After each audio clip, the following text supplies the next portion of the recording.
Good morning, everybody. I'm at Parcaut here, Bobby Atkins, and we are the Veterans Edition of Real Estate Jerky. How you doing, Bobby? So far, so good, Ed. How about you? Good. It's holiday season, and things have slowed down like they typically slow down during this period of time, except for what's happening with the rates. They've ticked up a little bit, which is okay because that means everything's going to get better, and everybody thinks everything's getting better, and that means you better get out there and buy your house before February and March, because I see that's going to be a really change to the market, and a lot of people out looking at that time because things are going to happen where, interest rates are going to, they might go down a little bit, but they might just stay where they are. But what I'm getting at is you're going to see increases of people's income because of tax rates and other stuff that's going to happen. And so people are going, okay, well, I need to go buy a house. I need to do this. And everybody's going to start coming out. I know we've been saying this for the last couple of years, but we were under a oppressive regime. Did I get that out right? And I just mean because they kept coming out and trying to spend all this money. They're doing it all the way right now, all the way to the end. What more can we do before we get out of here? We got to go out in a blank. I mean, the amount of pardons and everything else that's going on right now. I'm not trying to be negative, but this is a veteran show, so I can be a little bit, because when I was in, I couldn't say anything, but I can now say whatever I want. And I think it's going to be better. We're going to, over the next 4 years. And I said this to somebody else. I said, it's going to be a 20-year run of this current regime. What I mean by that is the People Party right now. This is the Republican Party is the people of inclusion right now, where the Democratic Party is I have no idea who we are anymore. They lost those people. Yeah. Well, you know what they did is they gave the voice to the minority, right? So they took a handful of the misfits with odd ideas and just let them kind of take over the party, right? Squeaky wheel gets the grease. And I'm definitely hearing a lot more confidence in the market. But at the same time, people want to make sure that, once Trump is in office, I think the first thing he's going to do is open up the Keystone Pipeline. Well, yeah, he's definitely going to do that. But I think the first thing, one of the things they're going to do is term limits in his first 100 days, which needs out. If they get term limits in, that will change everything. Yeah. Because now you're going to have the lobbyists will be gone.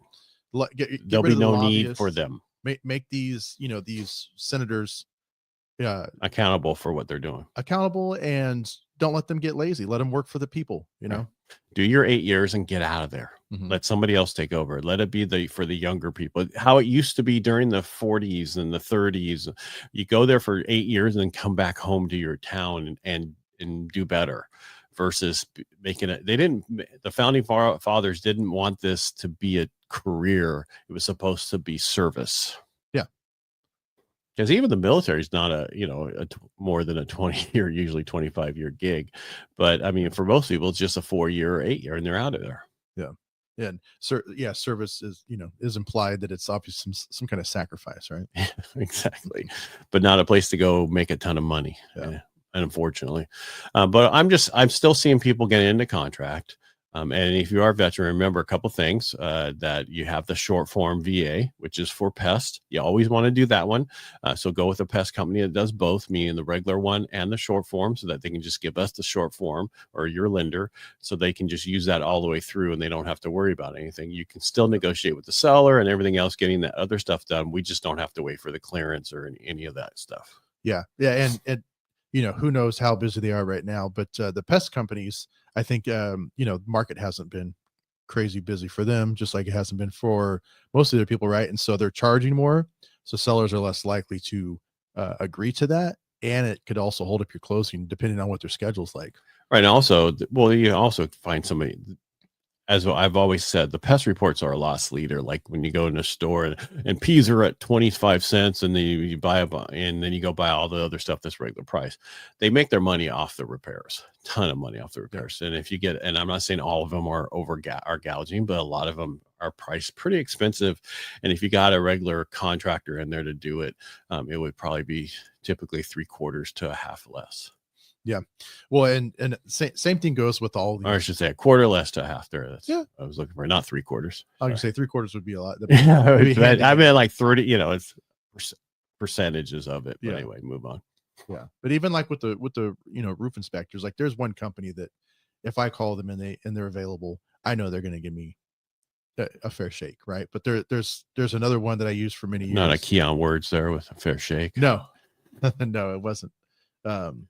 But I'd be seriously, there was this one inspection company, like the roof was no joke, a year old, because there was some damage to it and it was under warranty.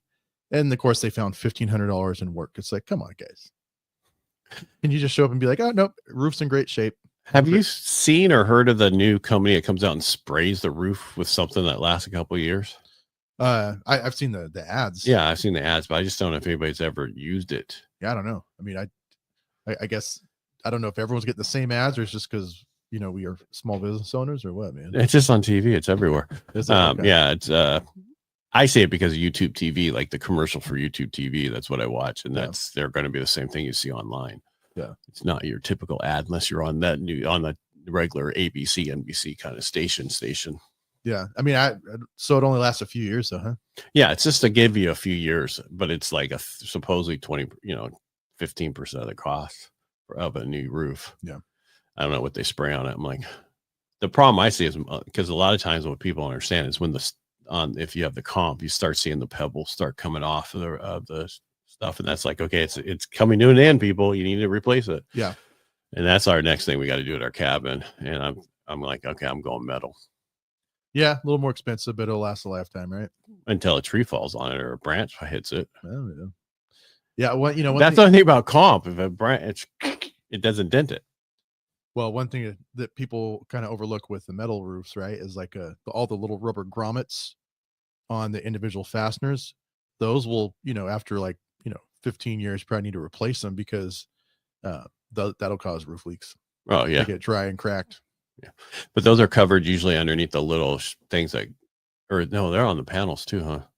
But people, and where my cabin is, what people don't realize with those roofs is that snow comes flying off of there. Yeah, like I said, and it'll take out decking, it'll take out other stuff. You got to put those little brakes on there. Yeah.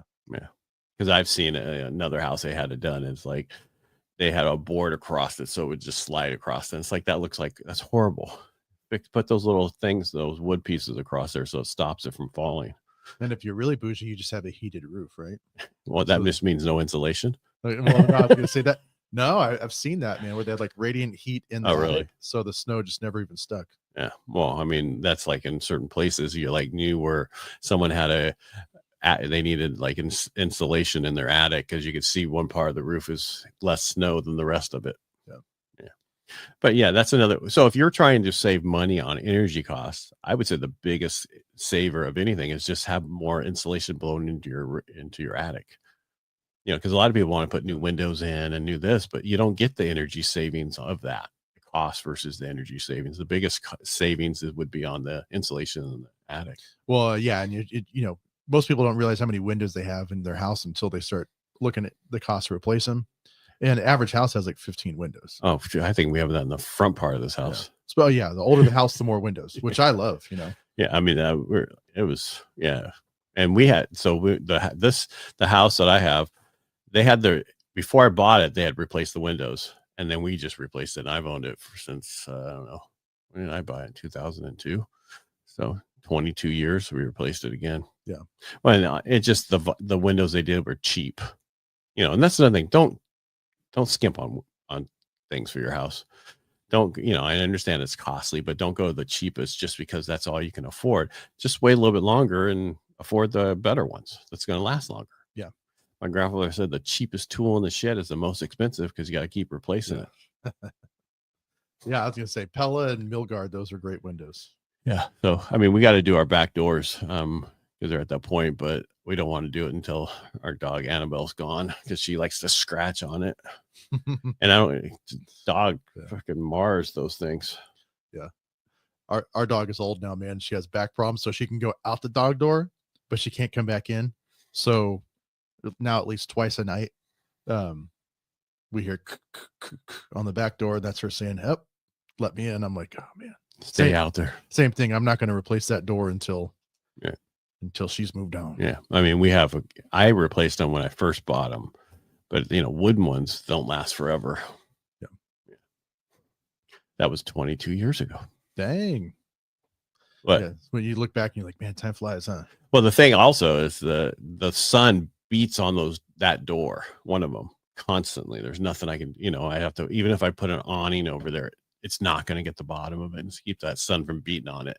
And so there's a lot of wear and tear. You have to take care of stuff. And that's the other thing. When you buy a house, I remember there's a lot of stuff you have to handle and do maintenance wise on a regular basis that you don't have to as a renter, but you don't make any money as a renter as you do, like you do as a homeowner. You make equity and you get in a better situation. You put more money away.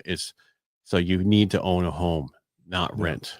That's how you make your money. Just think about it as like a long game of Monopoly, right? Yeah. Because once you have that equity built up in your primary residence, then you use it to put down on the next property. Right. And Or take some of, or take some to buy another one and all that stuff. And and with being a vet, that means you can do 100% financing, even on your second one.